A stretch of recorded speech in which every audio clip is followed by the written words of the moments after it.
Welcome back to city news. Tenali మానవతా సేవా సంస్థ అధ్యక్షులుగా ఎన్నికైన కటకం వెంకట ప్రసాదరావుకు అభినందన కార్యక్రమం జరిగింది. ది పద్మశాలియ వెల్ఫేర్ సొసైటీ మరియు బాల్య మిత్ర మండలి ఆధ్వర్యంలో పట్టణ ముత్యంశెట్టిపాలెంలోని పద్మశాలియ కళ్యాణ మండపం నందు నిర్వహించిన ఈ కార్యక్రమానికి రాష్ట్ర బీసీ సంక్షేమ సంఘం అధ్యక్షులు కేసున శంకరరావు, మానవతా సేవా సంస్థ చైర్మన్ కొలసాని రామచంద్ ముఖ్య అతిథులుగా పాల్గొన్నారు. ఈ సందర్భంగా నిర్వహించిన సభకు సొసైటీ అధ్యక్షులు జొన్నాదుల నరసింహారావు అధ్యక్షత వహించారు. ఈ సందర్భంగా కటకం ప్రసాదరావును ఘనంగా సత్కరించారు. ఒక పేద కుటుంబంలో తల్లిదండ్రులు కూడా మగ్గం వేస్తూ జీవనోపాధికి తెనాలి వలస వచ్చినటువంటి కుటుంబం వంకర ప్రసాద్ గారు.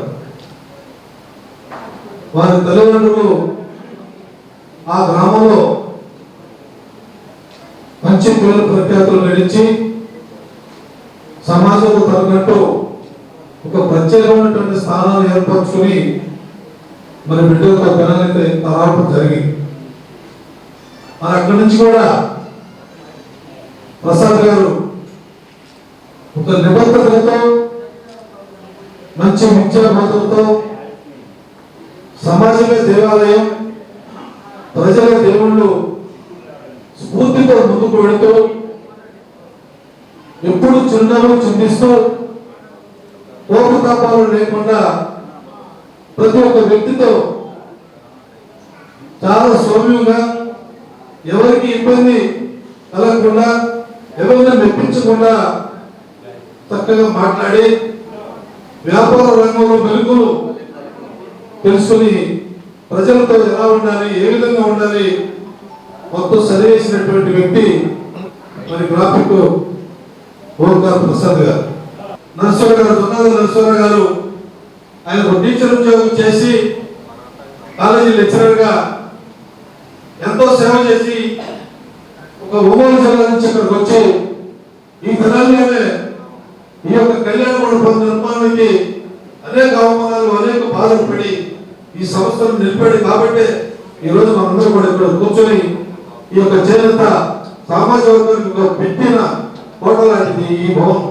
కార్యక్రమంలో ఉత్తమ ఉపాధ్యాయ అవార్డు గ్రహీత వేజిండ్ల ఉమామహేశ్వరరావు, ఆంధ్రప్రదేశ్ పద్మశాలియ ఎంప్లాయీస్ వెల్ఫేర్ అసోసియేషన్ అధ్యక్షులు జీవీఎస్ రామకృష్ణ, మోవా విజయలక్ష్మి స్మారక సేవా సమితి వ్యవస్థాపకులు మోవా సత్యనారాయణ, మహాత్మా గాంధీ సేవాశాంతి ఆశ్రమ నిర్వాహకులు వజ్రాల రామలింగాచారి, కోస్తా జిల్లాల అధ్యక్షులు GVN Nageswararao, post charitable trust founder Tanneeru Srinivas Babu, society గౌరవ అధ్యక్షులు రాచాబత్తుని బ్రహ్మం, పీఈడబ్ల్యూఏ ప్రధాన కార్యదర్శి గొట్టిముక్కల సుబ్బారావు, రాచాబత్తుని శ్రీనివాసరావు, సంఘ సభ్యులు పాల్గొన్నారు.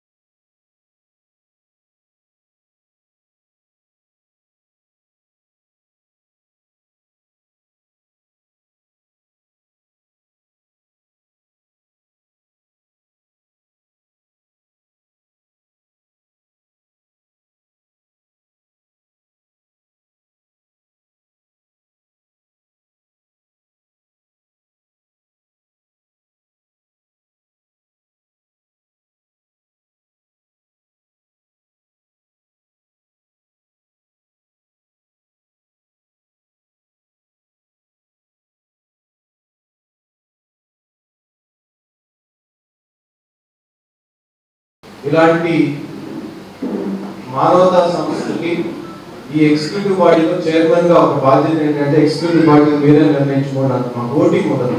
మానవతా సంస్థ యొక్క నేచర్ ఆఫ్ ఆర్గనైజేషన్ ఏంటంటే చైర్మన్ ని సెంట్రల్ bank నియమిస్తుంది. చైర్మన్ డైరెక్టర్స్ కమిటీ కలిసి ఎగ్జిక్యూటివ్ బాడీ తీసుకోవాలి.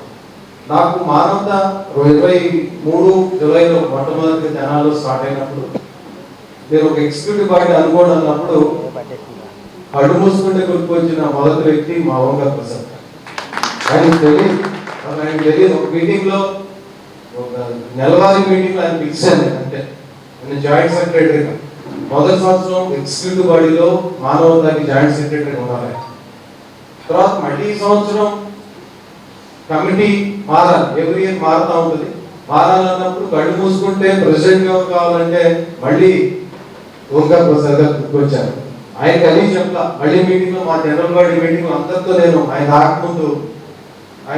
రాకముందు అందరితో షేర్ చేస్తే అది చాలా గొప్ప నిర్ణయం పెట్టి బాగుంది అని అన్నప్పుడు ఆయన వచ్చిన తర్వాత ఒక అరగంట ఒప్పుకోలే ఇది నేను చేయలేనేమో అంటే చేయలేమో ఒక 5 నిమిషాలు టైం తీసుకుని మీరు ఎందుకు చేయాలి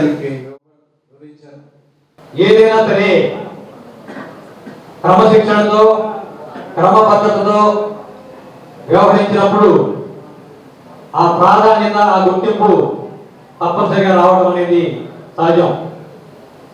కానీ ప్రతి వారికి ఒక అవకాశం అంటూ వస్తుంది. ఆ అవకాశం కోసం ఎదురు చూడటమే మానవ ధర్మం. ఎవరైనా సరే ఒక నిబద్ధతతో తనకున్నటువంటి అవకాశం ఉన్నంత వరకు ప్రజాసేవలో నిమగ్నమైనప్పుడు ఆ గుర్తింపు అనేది తప్పనిసరిగా రావడం సత్యం. అందులో భాగంగా మా వెల్ఫేర్ సొసైటీ సభ్యుడైనటువంటి ఓంకార్ ప్రసాద్ గారిని ఈ రోజున మానవతా సంస్థకు అధ్యక్షులుగా నియమించుకోవడం జరిగింది.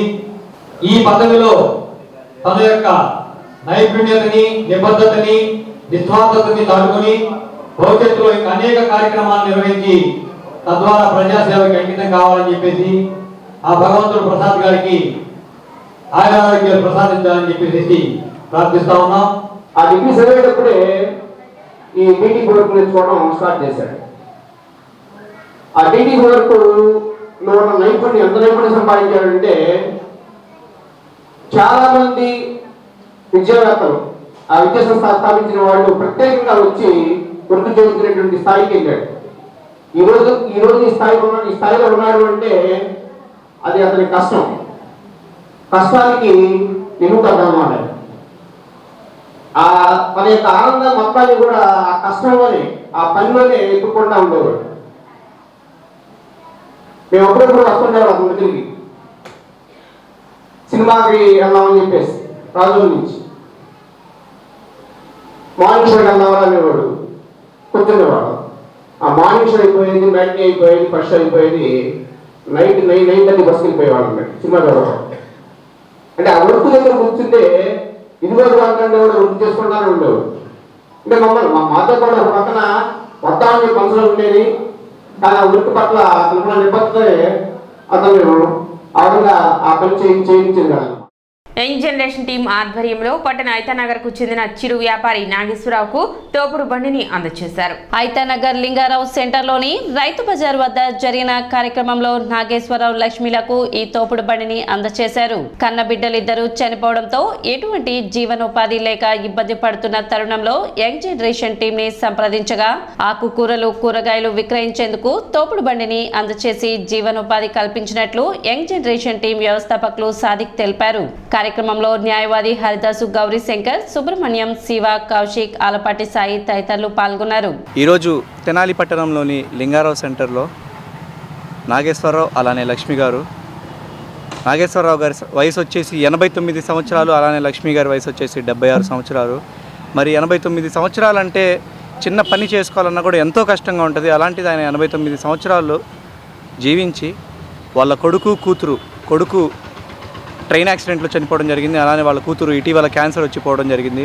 మరి సుమారు 10 సంవత్సరాల నుంచి వాళ్ళ పరిస్థితి చూస్తుంటే చిన్న ఇటుకురాళ్ళ మీద ఒక చిన్న పాకా వేసుకొని దాని మీద ఆకుకూరలు అమ్ముకుంటూ రోజుకు వచ్చే 50 రూపాయలు, 100 రూపాయలతోనే వాళ్ళ జీవనం అనేది కొనసాగించుకుంటున్నారు. మరి ఇటీవల మేము ఇచ్చిన ట్రై సైకిల్స్ ఏవైతే ఉన్నాయో వాటి వెనక మా ఫోన్ నెంబర్ చూసి మమ్మల్ని సంప్రదించి మాకు ఒక సాయం కావాలి, ఏదో ఒకటి మీ ద్వారా ఏదో ఒకటి పెట్టుబడి కానీ ఒక బండి కానీ సాయం చేస్తే జీవనోపాధికి ఉపయోగపడుతుందని కోరగా ఈరోజు మా యంగ్ జనరేషన్ టీం తరపున మేము వెంటనే స్పందించి నాగేశ్వరరావు గారికి అలానే లక్ష్మి గారి కుటుంబానికి ఒక తోపుడు బండి అనేది అందజేయడం జరిగింది. ఆ ఫోన్ నెంబర్ 7075746123. ఏ టైంలో ఎవరికి ఎటువంటి అవసరం ఉన్నా కాల్ చేయొచ్చని సంప్రదిస్తున్నాను. యంగ్ జనరేషన్ వెల్ఫేర్ సొసైటీ వ్యవస్థాపక అధ్యక్షులు శ్రీ సాదిక్ గారు మరి చిన్న వయసు నుంచి కూడా మరి సేవా కార్యక్రమాల వైపు తన జీవనాన్ని సాగిస్తూ మరి చదువుకునే విద్యార్థి వయసు నుంచి కూడా అనేక సేవా కార్యక్రమాలు తెనాలి పట్టణం చుట్టుపక్కల ప్రాంతాల్లో అనేక మందికి సేవ చేస్తామన్నాడు. మరి అనేక మందికి తోపుడు బళ్ళు ఇవ్వడం, ట్రైసైకిల్ ఇవ్వడం వల్ల దాని మీద ఉన్నటువంటి నంబరు చూసి చాలామంది కాల్ చేసి మాకు సహాయం చేయమని అడగడం వల్ల తెనాలి ఐతానగర్ చెందినటువంటి నాగేశ్వరరావు గారు, లక్ష్మి దంపతులు మరి చిన్న ఆకుకూరల దుకాణం పెట్టుకొని మరి 89 సంవత్సరాలని తెలియవచ్చింది. మరి వారికి సహాయం చేయాలనే ఉద్దేశంతో మరి ఈ రోజున యంగ్ జనరేషన్ సొసైటీ ఒక తోపుడు బండిని వారికి బహుకరించారు. చాలా ఆనందం. మరి మరిన్ని కార్యక్రమాలు భవిష్యత్తులో ఈ సొసైటీ ద్వారా మరి నిరుపేదలకి అట్టడుకున్నటువంటి వర్గాలకి మరింత సహాయం చేయాలని, దానికి భగవంతుడికి అన్ని విధాల సహాయ సహకారాలు అందించాలని. నాకు వయసు వచ్చి రిక్షా తొక్కేవాడిని ఇంతవరకు. నేను ఇంకా పని చేయలేక ఏదో ఆకుకూరలు అమ్ముకుంటున్నాను. దాని మూలంగా ఏంటంటే చాలా మా కుటుంబం అంతా చనిపోయారు. మా అమ్మాయి చనిపోయింది, మా మనవడు చనిపోయాడు, నా కొడుకు చనిపోయాడు. ఆవిడికి లక్ష్మికి నేను, నా ఐశ్వర్య ఆవిడికి. అంతే సార్. మీరు చాలా అభిమానంగా చాలా సంతోషం సార్. చాలా సంతోషంగా వీళ్ళు బాగుండాలని కోరుతున్నారు. ఇప్పుడు ఒక చిన్న విరామం.